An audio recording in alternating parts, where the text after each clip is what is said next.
I'm now hiking in the Redwood National Park in north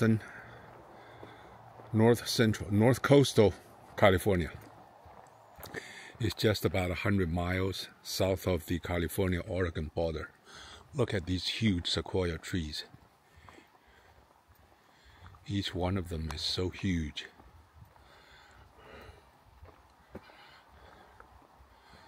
West Ridge Trail, West Ridge Trail.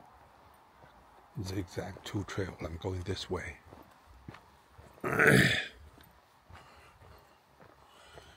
These sequoia trees are massive. Each one of these probably are 1,000 years old. Look at this, how big. To get a rough sense, from the left edge to the right edge is probably the length of a car. Maybe even a little longer. They go way up in the air.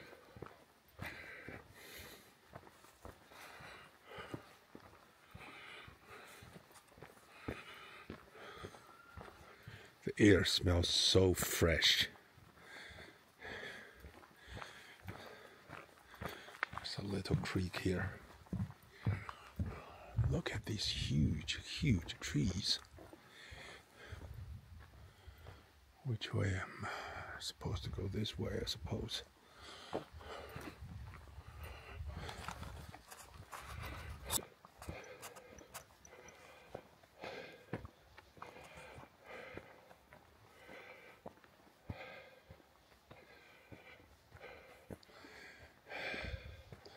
A lot of ferns, and this portion of the hike become a little bit steep. However, as long as it does not rain, it would not be too slippery, which means it's okay to hike.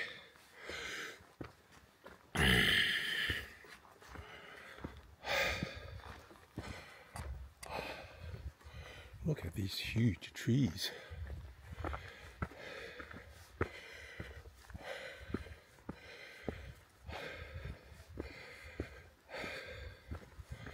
It's very cool and very, I wouldn't say humid, but it's definitely not dry.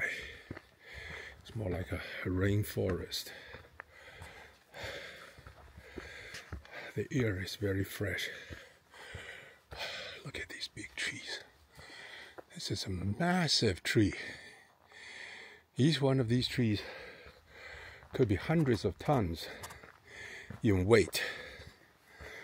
These are redwoods.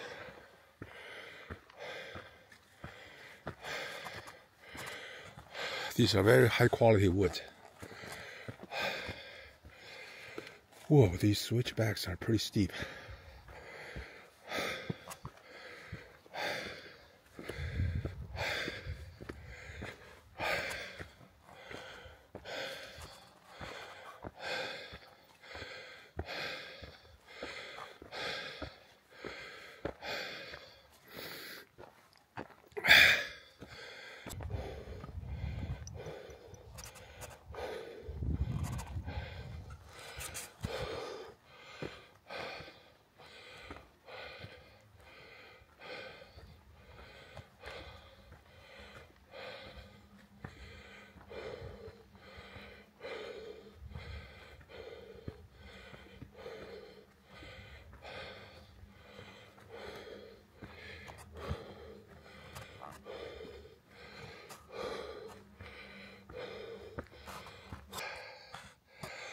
I'm right now hiking in the Redwood National Park, which is just about 100 miles, maybe less, 60 miles south of the California-Oregon border, but within state of California, very close to the Pacific Ocean, very close to the coastline. In fact, the end of my hike will reach the Pacific coast. This park is full of gigantic sequoia trees. These trees, each one of them will be, just the diameter will be 6, 10, even 12 feet. Like this one in front of me, even though it's half dead, this is probably easily 15 feet in diameter, because my arm reached end to end is 6 feet. There's no way I can reach the diameter, full diameter. Just imagine there's the diameter. This tree is, the diameter is about 4 feet, smaller one. This one in front of me is probably 6 feet in diameter. This one is probably 7 or 8 feet. So these trees are usually hundreds of years old. Some of them 1,000, 1,800, 900, 1,000. I think the oldest is about almost 3,000 feet, 3,000 years old, something like that. Sequoia tree is particularly suited for this region of the Pacific coast. The climate is very temperate. It's not too hot, it's not too cold. The cool mist from the Pacific Ocean constantly shroud this forest in high humidity, yet relatively lower temperature, which is perfect for these slow growth sequoia trees. Because these trees are so close together, they have to grow taller to get more sunshine. And this is a classic case of evolution, because if you cannot grow tall, you will not get enough sunshine, and your species will not survive or thrive in this environment. But if you are tall, you will get your share of sunshine and your share of photosynthesis and your share of the ability to grow.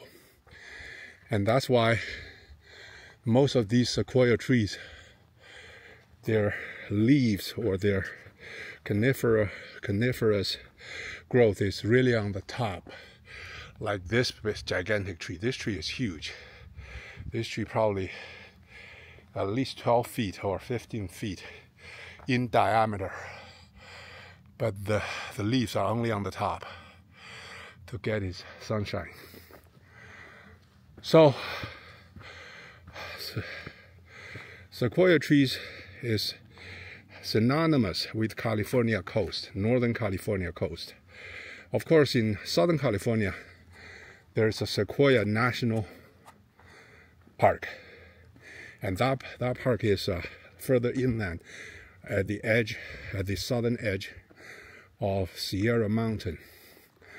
Some of the trees there are the oldest, the biggest tree known on Earth. I think there was a General Sherman that was considered the largest. I was there a couple of years ago. The tree was so massive, you could stand next to the tree, all of a sudden you realized how insignificant humans can be. Okay, which way am I supposed to go? Check my map.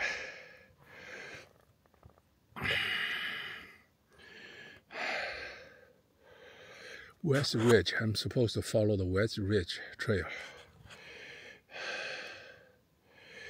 Okay, I'm going to go right. Go right on the West Ridge. Carl Knapp Trail, Georgian Parkway, okay.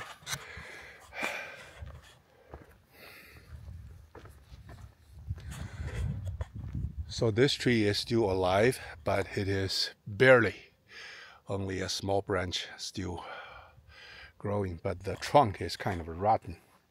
See, the trunk of this tree is so bad, but still it's alive. This one is relatively healthy, I suppose.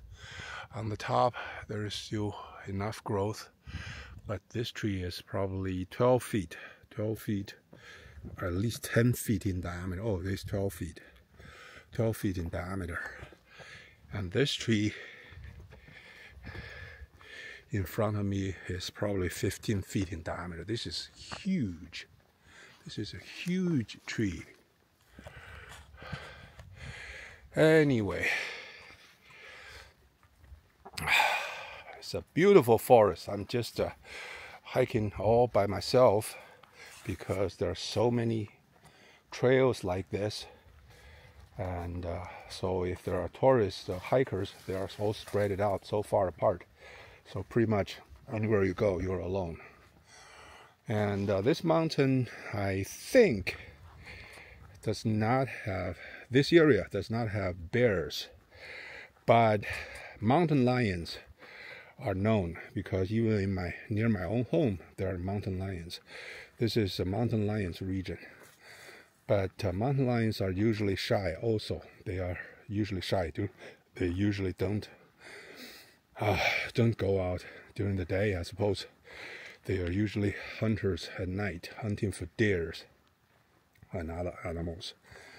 But I have my bear spray, and just be careful. Make some noise as I talk. That will scare them away or make them go away. But this is a long hike. It's going to take me a few hours. So Redwood National Park, Redwood Forest in northwestern California. By counting the rings on this tree, it's about 56 years old. I count the rings, all of the rings from the middle to the edge. So 56. So somewhere between 55 and 60 years old. This is what the tree looked like. That means this tree under the sun is probably the same age, 50, 60 years, 70, maybe a little older because this is a little bigger. These are 50, 60. And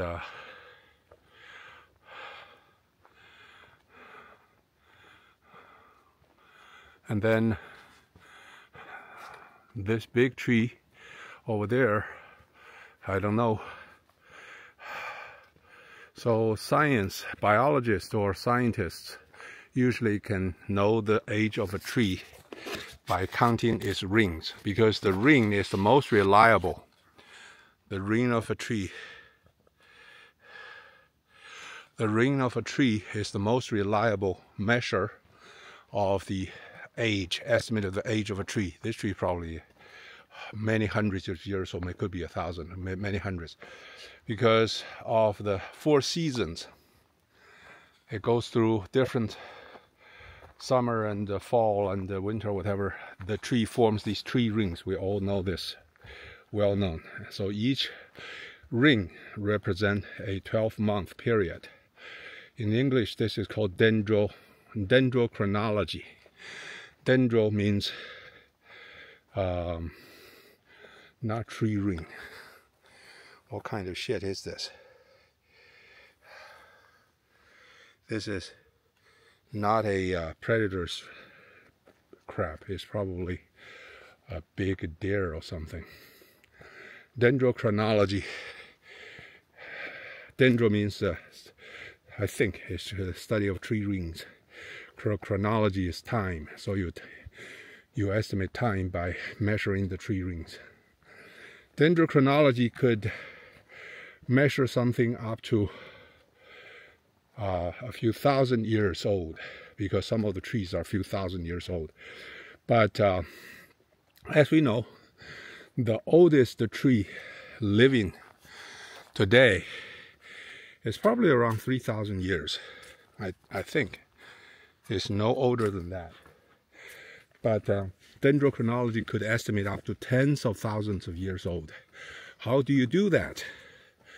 Well, first of all, there are dead tree trunks that you could use to count its rings. And even for living trees, scientists could drill a tiny hole into the trunk towards the center. And then they, through that hole, the intersection, whatever exposed by that hole, can be used to estimate the number of rings of that tree, estimate the age. But still, let's say you have a tree that's 3,000 years old, between now and 3,000 years in the past. Then you found another dead tree. You measure that tree is also 3,000 years old, except that 3,000 years old, 3,000 years time span is not today. It's sometime in the past. Shit, there's a lot of mud in here. Sometime in the past. I don't want to go in the mud. Oh, fuck. I'll go into the tree trunk.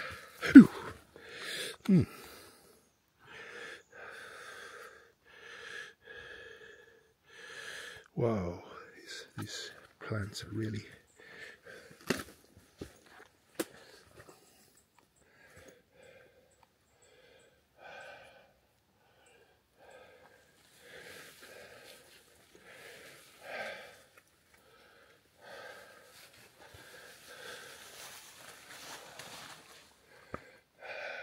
I hate to go into the mud.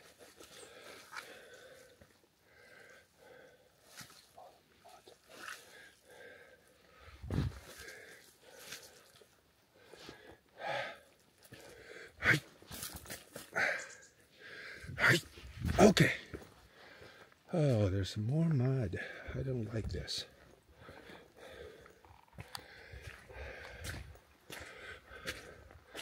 So 3,000 years, they're not in the same time frame. Then how do you know that dead tree trunk, how old that dead tree trunk is? You only know it has lived for 3,000 years.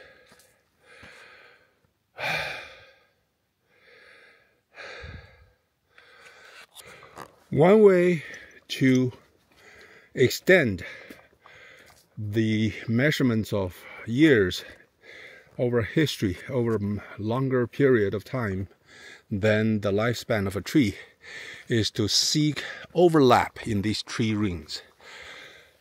The reason is that weather is not, climate is not completely steady state. In other words, there are certain years when it's more wet. There are certain years it's drier. There are certain years that are wetter. So as a result, when the climate, let's say, go through many years of dry climate, the tree grow very slowly. Or cold climate, dry or cold, slow down the growth of the tree. Here's another big pool. Not sure what that animal that is. So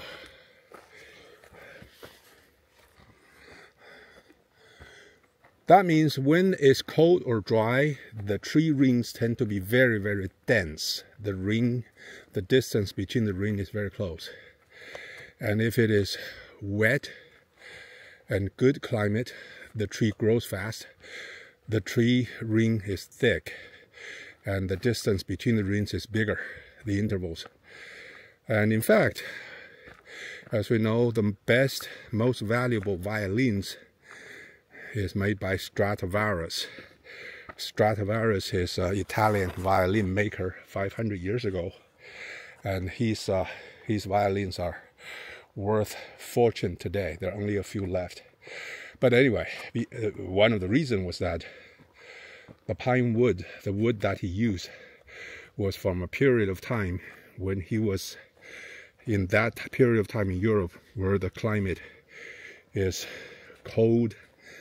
I'm not sure whether it's dry, but at least it's cold. The wood grows very slow. The wood is very, very dense.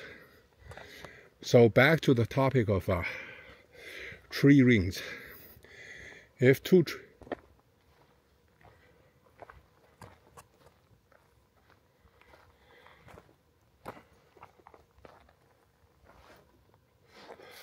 heard something.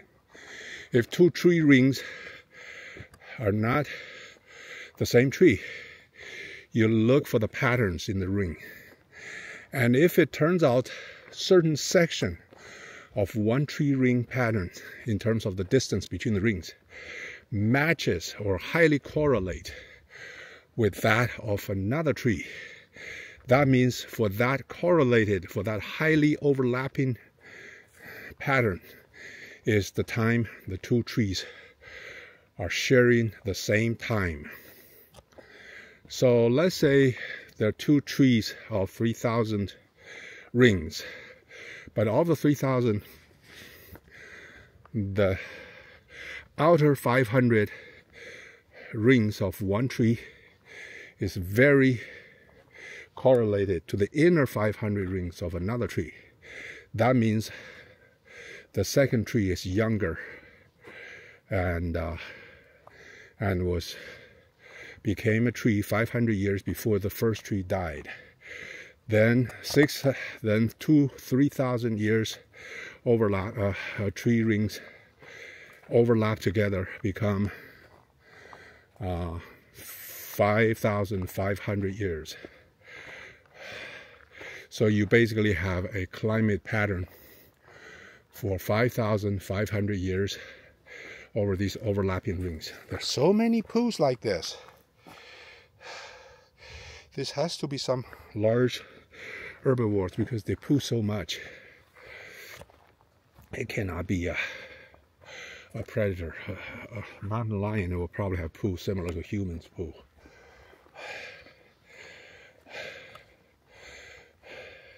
So with this technique, it is possible to extend measurements of time of trees to tens of thousands of years. This measurement is not used to measure the lifespan of the tree itself, because you can easily get that from the rings. It is used to as a proxy to understand the climate pattern over tens of thousands of years. Because then you can see how the earth climate, at least in the region where the tree was measured, has become drier, wetter, colder, warmer, so on and so forth. You could measure that pretty accurately over tens of thousands of years, I think. But not much longer, because trees they're all carbon, so they decay. Trees will decay. The further back you look for tree trunks, dead tree trunks, the less likely you'll find it. More than a few tens of thousands of years, you won't find any tree trunks, unless you find those what you call siliconized. Silicon basically as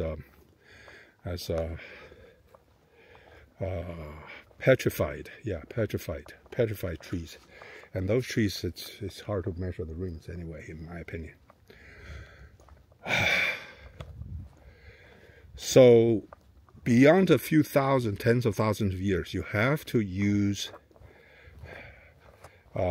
isotopes, primarily carbon-14 isotope. That's a different technique, a different topic, but basically with that you could measure longer period. Also in tens or hundreds of thousands, several thousand years, because sometimes you use carbon isotope measurement together with tree type measurements to identify certain period of time. But if you want to measure really longer period, you have to use some other elements. I think you have to use some uranium or something, I forgot, that has a half-life much in hundreds of thousands of years, or sometimes in billions of years. Then you can do long-term measurement like the age of the Earth, which is 4.6 billion years. That's measured through isotopes, but not through carbon isotope, but some other elements. I forgot. It was, I think it was uranium and radium measurements. But anyway, so measurements of tree life, of tree rings is useful in this regard.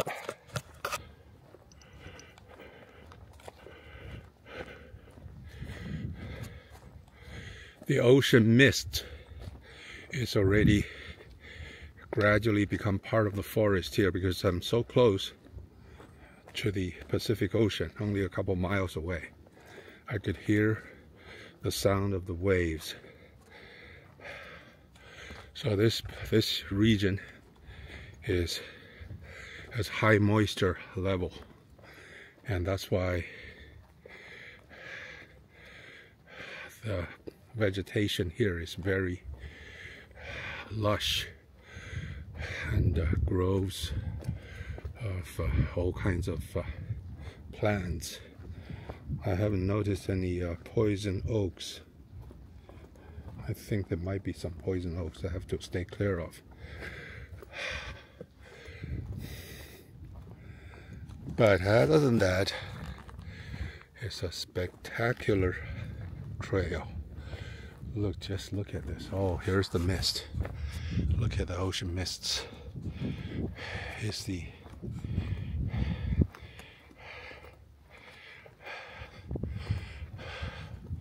so beautiful. Look at this side.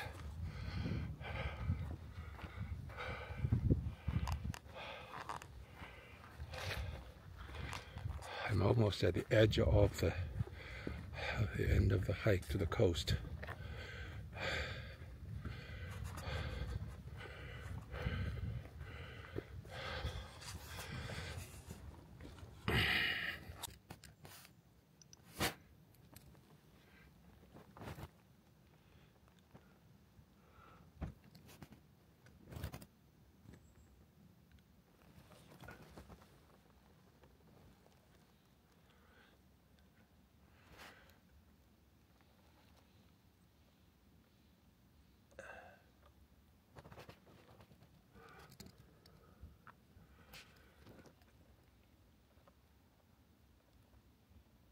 Fuck is it? I can't see.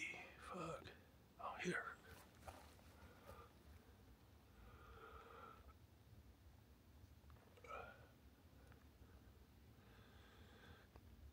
That's a little frog.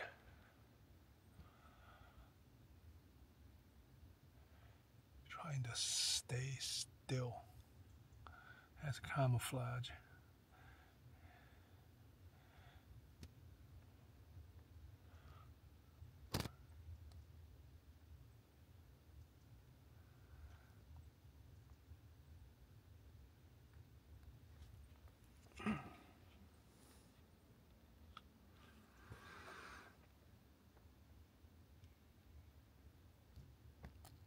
It's a little frog. It's perfectly still. Thought I don't know him. I see him.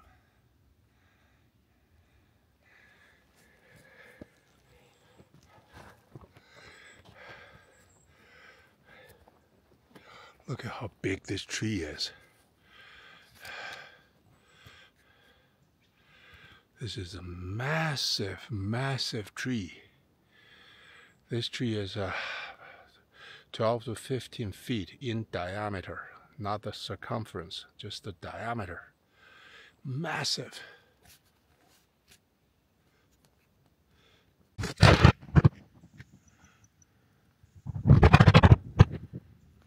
What is this?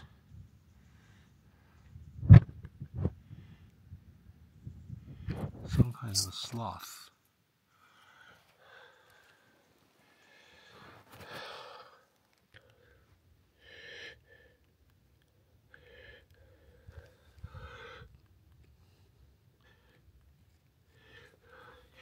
Here's another one of those gigantic sloths. I don't know what kind of animal it is, but it is really slow. It's moving so slow. Oh, here's another one.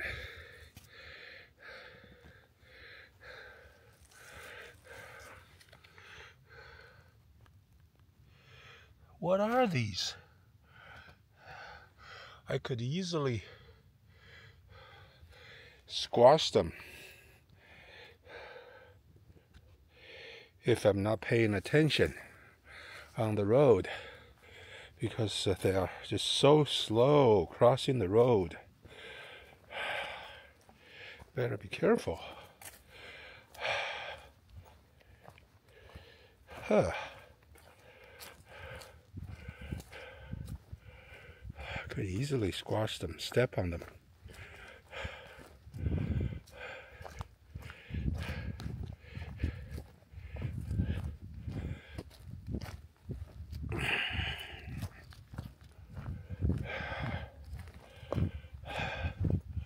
Look at this group of trees growing together.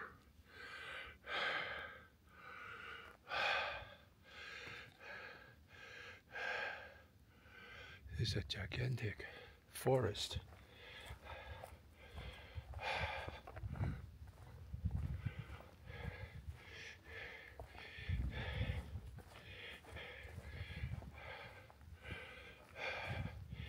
Can't help but feel so good walking in this forest. Air is fresh. Some animal crabs on the ground. Highly well-developed trails surrounded by lush green vegetation, plants and trees, and totally quiet other than the occasionally the chirping of a bird or the roaring of the waves in the far distance. That's the Pacific Ocean.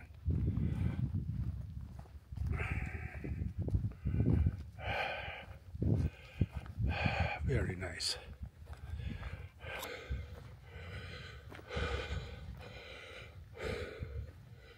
Look at this big tree.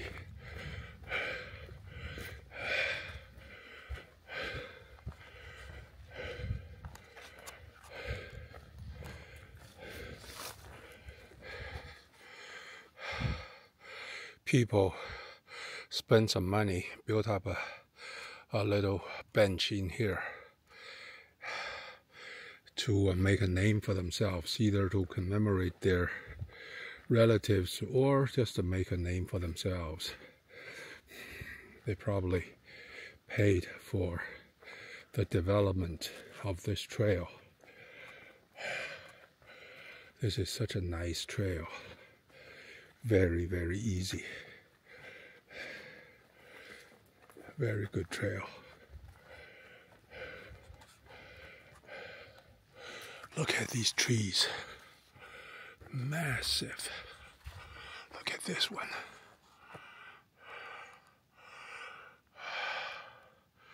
Enormous.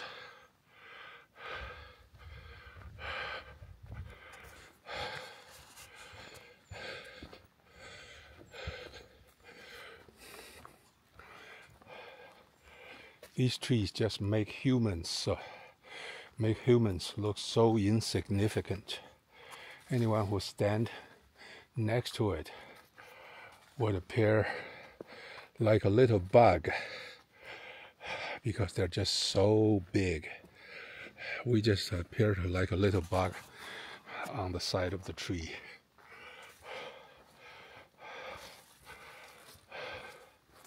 Just look at this tree.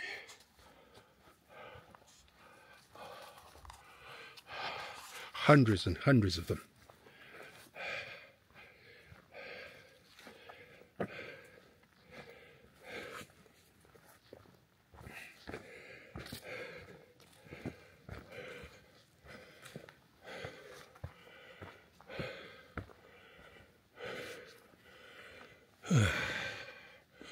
Okay, which way am I supposed to go?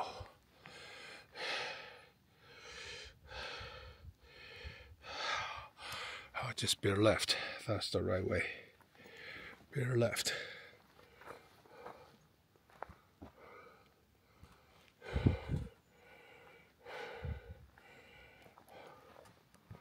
Yep, go this way. That's where I came from, I think. Let's check the map. I think that it is.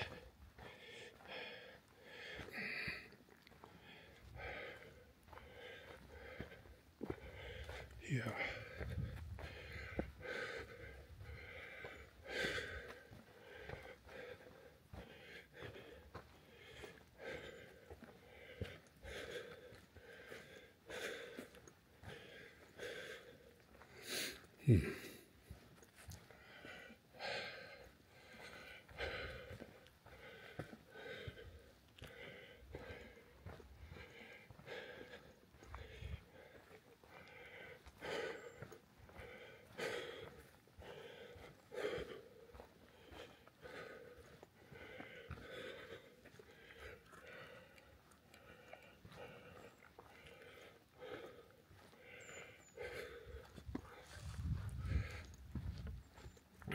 These are very steep switchbacks. This is a steep section.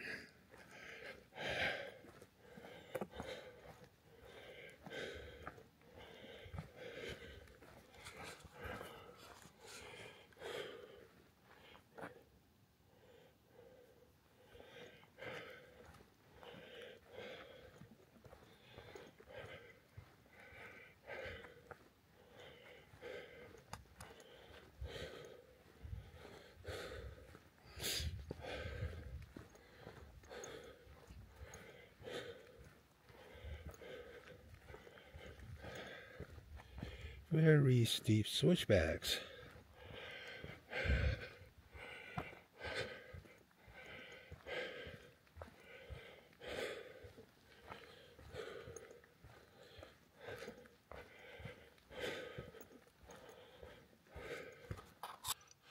These trees are probably some of the largest in this entire area. They're massive.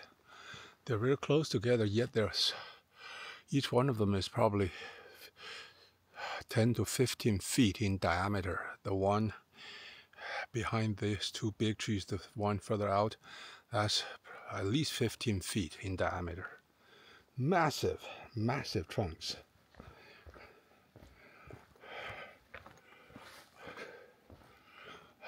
This one is probably 8 to 12 feet. I can't measure it since it's far away. That leaning one, that's a really old one. A leaning tree, that is probably, oh, that is so badly burned. It has been burned in the past, but it's still alive. But that is big. That is probably even bigger. So this area is some of the largest.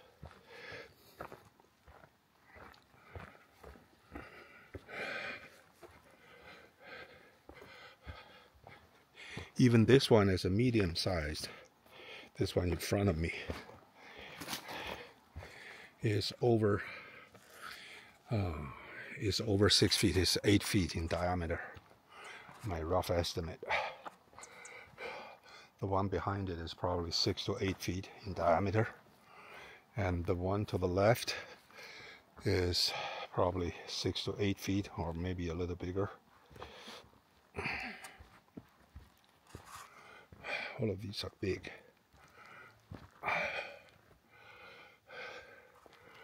This is the cross section of a dead tree. I can roughly see the diameter is about 12. It's about 10 to 12 feet. 10 to 12 feet. It's already dead, but since I can look closer, the diameter is 10 to 12 feet.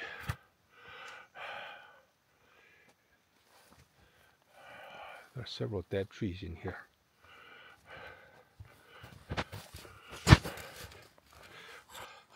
This tree is a crazy looking one. It has many sub-trunks growing together as part of a bigger trunk.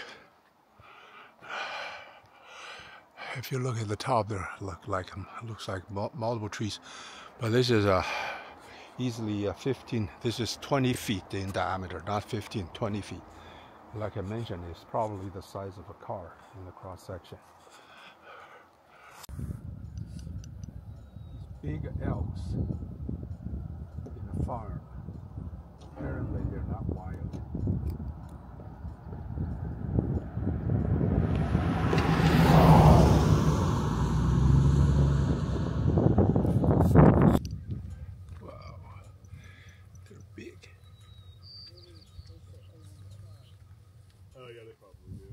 Oh, start humping.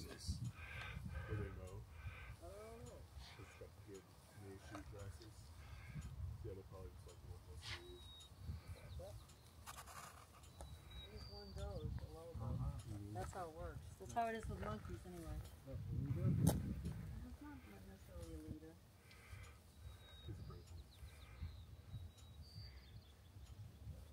He's gonna leap.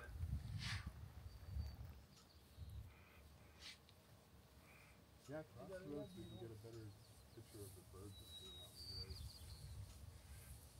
are out. Yeah, he's gonna leap across. And the house over there, it was 26, 27. Oh. And, and a kid wanted to stand up real close and get a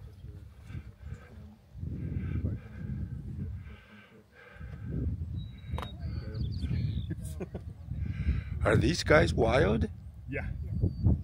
I thought they're part of a farm or something.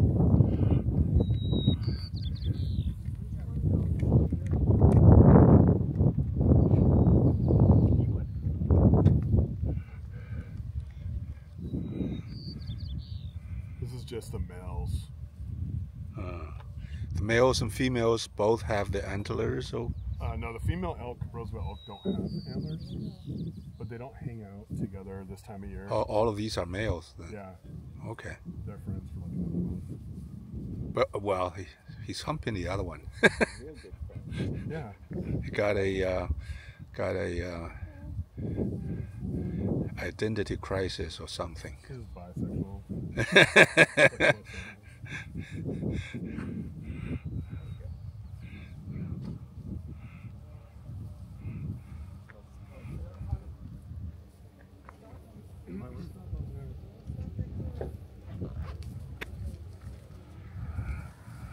There's a bunch of elk coming. Hold on. Oh, never mind.